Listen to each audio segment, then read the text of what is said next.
अस्सलामु अलैकुम वरहमतुल्लाहि वबरकातुहू। सोशल मीडिया के दोस्तों के लिए आज जो मैं पैगाम रिकॉर्ड करवाना चाहता हूं वो ये कि कल रात जब मैंने सोने के लिए आंखें बंद की तो ऐसा लगा जैसे किसी ने मेरे कंधे को झंझोड़ कर मुझे उठा दिया। आंख खोलकर देखा तो सामने एक मासूम सी बच्ची, एक मासूम सी परी मेरे सामने आके खड़ी हो गई। मुझे कहती है, चाचू मुझे पहचाना मैं कौन हूं? मैंने कहा नहीं बेटा, मैंने आपको नहीं पहचाना, आप कौन हो? कहती है, आपने देखा था ना कि शाम के अंदर जिस तरीके से बमबारी हो रही थी, वो जो इमारतें गिरी ना, उस इमारत के अंदर मैं भी दब गई थी, मुझे भी शहीद कर दिया गया। मैंने अल्लाह से इजाजत ली कि अल्लाह पाक मैं देख कर आऊं कि उम्मत क्या कर रही है, कि हमारे लिए कोई आवाज उठाने वाला है। तो मैंने आपको देखा, मैं आपके पास आ गई, सोचा कुछ सवाल कर लूं। मैंने कहा बेटा मुझसे क्या सवाल करने? कहती चाचू मैंने सुना कि मुसलमान अल्लाह के अलावा कभी किसी से नहीं डरा। चाचू मैंने सुना कि आलम इस्लाम के अंदर हमेशा से इस्लाम का बोलबाला रहा है। चाचू मैंने सुना है कि पाकिस्तान इस्लामी जमहूरियत पाकिस्तान है, इस्लामी मुमलिकत है। चाचू हमारे लिए किसी ने आवाज नहीं उठाई।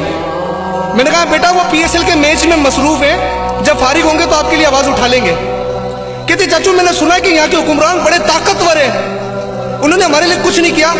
मैंने कहा बेटा बड़े ताकतवर है, लेकिन वो अपनी जात के लिए, अपने बच्चों के लिए, आम कौम के लिए तो उनके लिए गधे और जानवर से बदतर ये कोई कौम ही नहीं है।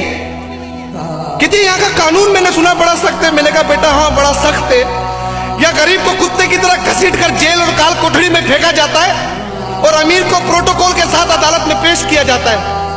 कहते मैंने सुना है कि वजीर आजम ने साहब का वजीर आजम के लिए बयान दिया कि अगर उसे जेल हुई तो मुल्क के अंदर जंग हो जाएगी।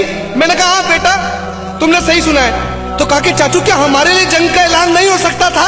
मैंने कहा नहीं बेटा तुम्हारे लिए कभी भी नहीं हो सकता था। कहा कि आका ने फरमाया कि मुसलमान एक दूसरे का बाजू है, एक जिस्म की मानिंद है, एक को तकलीफ होगी तो दूसरा खुद महसूस करेगा। चाचू क्या हम मुसलमान नहीं है? आपको हमारी तकलीफ नहीं है? ये इन्हें नहीं है? मैंने कहा बेटा बिल्कुल है, इनके जो बहन भाई हैं, इनके जो खुद के बच्चे हैं, उनकी तकलीफ महसूस करते हैं, आप भी नहीं करते। चाचू इतना जुल्म देखने के बाद फेसबुक के ऊपर कहने दर्द नहीं होता? मैंने कहा बेटा होता है। कहते नहीं देखा जाता, ये जुल्म नहीं देखा जाता, बड़ा जुल्म हो रहा है। पेज को रिफ्रेश करते हैं और अपने कामों में लग जाते हैं। कहती है चाचू मैंने सुना आजादी सहाफत है पाकिस्तान के अंदर, आजादी सहाफत का नाम लिया जाता है। सुना सीरी देवी मरी तो आसमान सर पे उठा लिया गया। चाचू हमारे लिए किसी ने आवाज क्यों नहीं उठाई? मैंने कहा बेटा आजादी सहाफत वहां तक चलती है जब इनके पेट की आग गर्म ना हो, और जब इनकी पेट की आग ठंडी हो जाए तब इन्हें याद आता है, क्योंकि इनकी कहानी तो सिर्फ आटे में मिलावट, नमक में मिलावट, मिर्ची में मिलावट, असेंबली के अंदर असला कैसे ले जाया जाता हो, दुश्मनों उड़ा दो पाकिस्तान को, यही दिखाने के लिए आजादी सहाफत है, बाकी सच दिखाने के लिए नहीं। चाचू श्री देवी की तकलीफ है तेरी, हमारी क्यों नहीं? मैंने कहा बेटा मैं तुझे किस किस बात के सवाल का जवाब दूं कि आज उम्मत मुस्लिमा सो चुकी है, आज कोई यहाँ पर सुनने को तैयार नहीं है। कहती है चाचू मैंने सुना है पाक फौज दुनिया की सबसे बड़ी फौज है, अजीम फौज है, वो क्यों नहीं आती? मैंने कहा बेटा वही तो लड़ रही है, अंदरूनी हालात से भी वो लड़ती है, बैरूनी हालात से भी वो लड़ती है, मुल्क के दुश्मनों से भी लड़ती है, पानी से वो लड़ती है, बर्फ में वो लड़ती है, पहाड़ों पे वो लड़ती है। एक पाक फौज बेचारी जाए तो जाए कहां? जालिम हुक्मरानों ने बस कर दिया है, उसे बदनाम करने का हाथ ठेका उन्होंने उठाया है। कहती चाचू क्या मैं मरते हुए देखोगे? मैंने कहा बेटा क्या करे, मैं तो आवाज ही उठा सकता हूं ना। कहती चाचू क्या आज इन ताजिरों के पास, इन दुकान वालों के पास इतना भी वक्त नहीं है कि ये दुकानें बंद कर रोड पे निकल के एहतजाज कर सके? मैंने कहा नहीं बेटा, इनके लिए अपने बीवी बच्चों की रोजी अहम है। चाचू इनको मरना नहीं है? मैंने कहा मरना है। ये कहते कब्र में जाके देखेंगे, कब्र में सोचेंगे, तब की तब देखेंगे। कहती तब की तब क्या देखेंगे जब कुछ हिल भी नहीं पाएंगे। मैंने कहा बेटा ये इन्हें कौन समझाए? चाचू रोड पर तो निकलेंगे ना? मैंने कहा बेटा निकलेंगे, सोई हुई कौम में जाग जाए।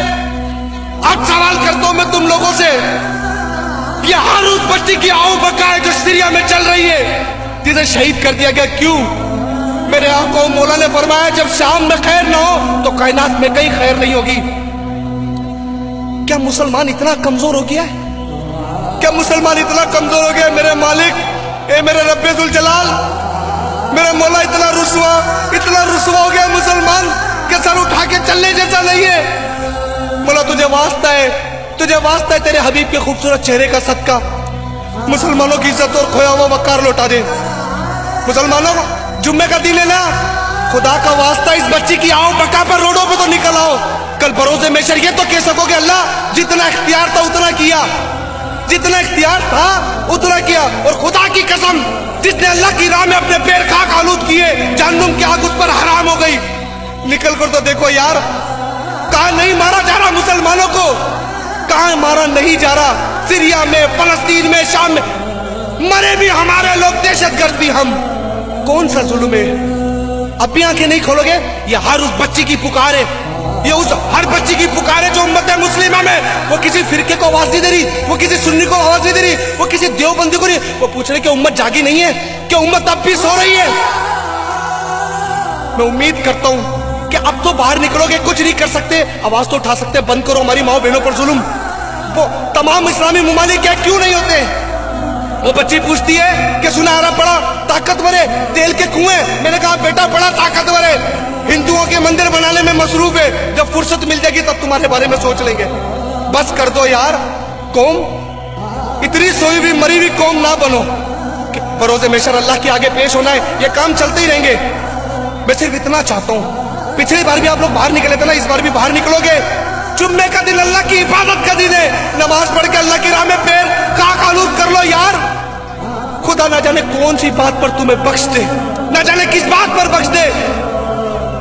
ایسا مت کرو کہ رسوا ہو جائیں, گلی گلی رسوا ہو جائیں, سر اٹھانے کے قابل نہ بچیں. السلام علیکم ورحمۃ اللہ وبرکاتہ.